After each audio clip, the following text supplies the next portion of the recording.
relentless commitment to serve the Filipino people with honor, excellence, and integrity.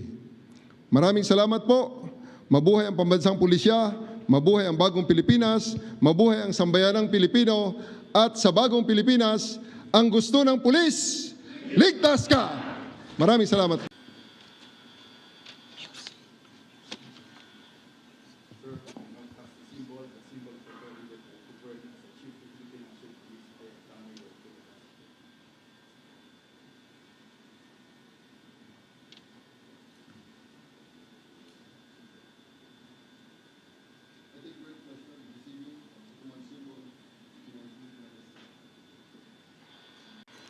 Ako ang inyong pangalan, Ako si General Nicolas Torre III na itinalaga sa katungkulan bilang ang inyong katungkulan, na itinalaga sa katungkulan bilang Chief of the Philippine National Police ay taimtim na nanunumpa. Natutuparin ko ng buong husay at katapatan. Natutuparin ko ng buong husay at katapatan. Sa abot ng aking makakaya. Sa abot ng aking makakaya. Ang mga takdang gampanin ng aking bagong katungkulan. Ang mga takdang gampanin ng aking bagong katungkulan. Kalinsabay nito'y nangako ako.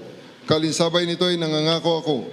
Sa ngalan ng Republika ng Pilipinas. Sa ngalan ng Republika ng Pilipinas. Na aking itataguyod. Na aking itataguyod. At ipagtatanggol ang saligang batas. At ipagtatanggol ang saligang batas. At tunay na mananalig at tatalima ako rito. At tunay na mananalig at tatalima ako rito. Nasusundin ko ang mga alituntunin. Nasusundin ko ang mga alituntunin. Mga kautosang legal. Mga kautosang legal. At mga dekretong pinaiiral ng mga sadyang itinakdang may kapangyarihan. At mga dekretong pinaiiral ng mga sadyang itinakdang may kapangyarihan. Sa ilalim ng Republika ng Pilipinas. Sa ilalim ng Republika ng Pilipinas. At kusa kong babalikatin. At kusa kong babalikatin. Ang pananagutang ito. Ang pananagutang ito. Na walang anumang pasubali. Nang walang anumang pasubali. O hangaring umiwas. O hangaring umiwas. Kasihan nawa ako ng Diyos. Kasihan nawa ako ng Diyos. Congratulations, sir. The audience may now be seated. And at this time, we will now witness the donning of ranks of the newly appointed Chief of the Philippine National Police. May we request once again His Excellency, the President, for the donning of ranks to our newly installed Chief of the Philippine National Police.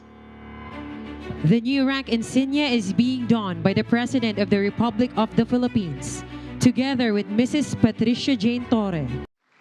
As we bid farewell to a leader who has embodied honor and excellence, we welcome one who is equally competent to lead the men and women of the PNP Police General, Nicolas D. Torre III.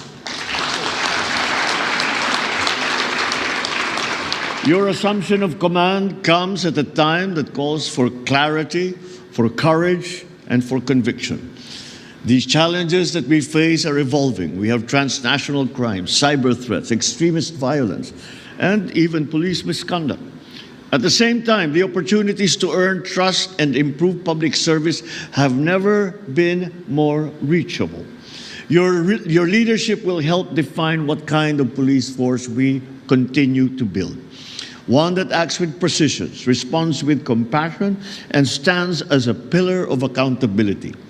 Hamon ko sa iyo, panatilihing mong malinis at marangal ang hanay ng ating mga kapulisan. Bilisan ang investigasyon sa mga kaso laban sa mga pulis na lumabag sa batas upang maibigay natin ng hustisya sa lalong madaling panahon. Paigtingin din ninyo ang presensya ng kapulisan sa mga lansangan. Siguruhin mas maraming pulis na umiikot sa mga kalsada at nagbabantay sa ating mga komunidad, lalo na sa lugar na madalas ang krimen at kaguluhan. Kapag kailangan ng taong bayan, dapat may pulis na agad nagre-responding. Iparamdam natin sa mga Pilipino na may pulis na handang dumamay at pagtanggol sa kanila sa lahat ng oras. Sa tulong ng PIDEA, ipagpatuloy ninyo ang paglaban sa illegal na droga. Magsagawa pa rin tayo ng drug seizures at tiyakin na sasampahan ng kaso ang mga drug dealer at mga drug lord. Patuloy din kayong magmatyag sa ating mga komunidad para kahit ang small time ng mga drug dealers ay wala ring ligtas. Hindi dapat natatakot ang estudyante o ang mga manggagawa, motorista, magulang na maglalakad sa kalsada umaga man o gabi. Bilang alagad ng batas, inaasahan ang buong kapulisan na kumilos ng marangal, maglingkod ng katapat at maging sandigan ng ating mga kababayan. Iwasan ninyo ang paggamit ng pribilehiyo para sa pansariling benepisyo. Maging instrumento kayo sa katuwiran, kapayapaan at kaunlaran. Continue to engage with communities and partner with local governments and stakeholders. Strengthen your cooperation with all the other agencies.